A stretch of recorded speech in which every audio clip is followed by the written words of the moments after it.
Hi everyone, Saral కిచెన్కి స్వాగతం.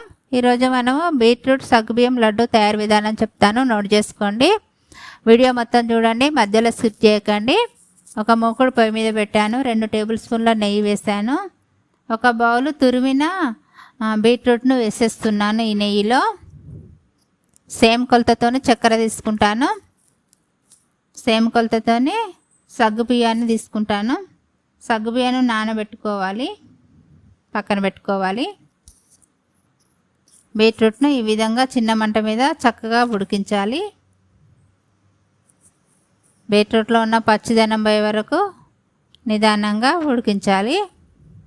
ఇప్పుడు చక్కెర వేస్తున్నాను, సేమ్ కొలత, అదే బౌలు. చక్కెర వేయంగానే కొంచెం లూజ్ అవుతుంది కదా బీట్రూట్, ఈ విధంగా లూజ్ అవుతుంది. బీట్రూట్లో ఉన్న పచ్చిదనం పోయి చక్కెర మొత్తం పాకంలాగా తయారైపోయింది కదా. ఇప్పుడు నానబెట్టుకున్న సగ్గుబియ్యాన్ని వేసుకోవాలి. సేమ్ అదే బౌల్ కానీ వేరే బౌల్లో వేసాను. నానేసరికల్లా కొంచెం ఎక్కువ అవుతాయి కదా. ఈ మూడింటి మిశ్రమాన్ని చక్కగా దగ్గరకు వచ్చే వరకు ఉడికించాలి. 1 టేబుల్ స్పూను నెయ్యి వేస్తున్నాను.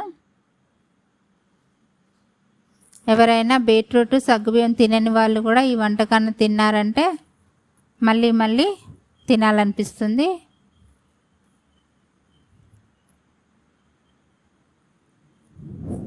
రక్తహీనతతో ఎవరన్నా బాధపడేవారు కూడా ఈ బీట్రూట్ లడ్డూని తయారు చేసుకుంటే ఆరోగ్యానికి ఆరోగ్యం, రుచికి రుచి, చాలా బాగుంటుంది లడ్డు. 1/2 టీ స్పూను ఇలాచీ పౌడర్ వేసాను.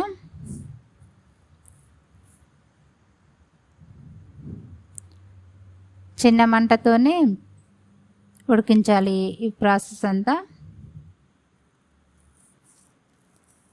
దగ్గరకు వచ్చేసింది కదా. ఇప్పుడు పొయ్యి మీద నుంచి దించుదాము. చాలా బాగా వచ్చింది.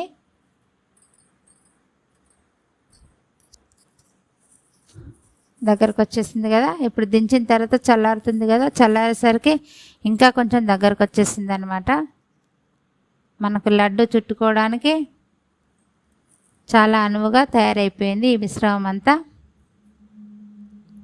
ఇప్పుడు చేతికి కొంచెం నూనె పూసుకొని లడ్డు చుట్టుకోవాలి. చూస్తుంటే తినాలనిపిస్తుంది కదా. చేతి మీదనే ఈ విధంగా చేసుకోవచ్చు. చిన్నపిల్లలు పెద్దవాళ్ళు అనే తేడా లేకుండా ఎవరికైనా ఆరోగ్యకరము. మా ఛానల్లో వచ్చే ప్రతి వంటకము చాలా సులువైన పద్ధతిలో ఆరోగ్యకరమైన వంటకాలను చెప్తున్నాను, గమనించగలరు.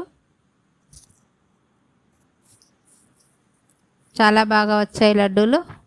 ఎలా వచ్చాయో మీరు కూడా తయారు చేసుకోండి. ఎలా వచ్చాయో మాకు కామెంట్ రూపకంగా అందజేయండి. మా ఛానల్ని సబ్స్క్రైబ్ చేసుకోండి, లైక్ చేయండి, షేర్ చేయండి. కొత్తగా చూసేవాళ్ళు తప్పకుండా సబ్స్క్రైబ్ చేసుకోండి. Thank you.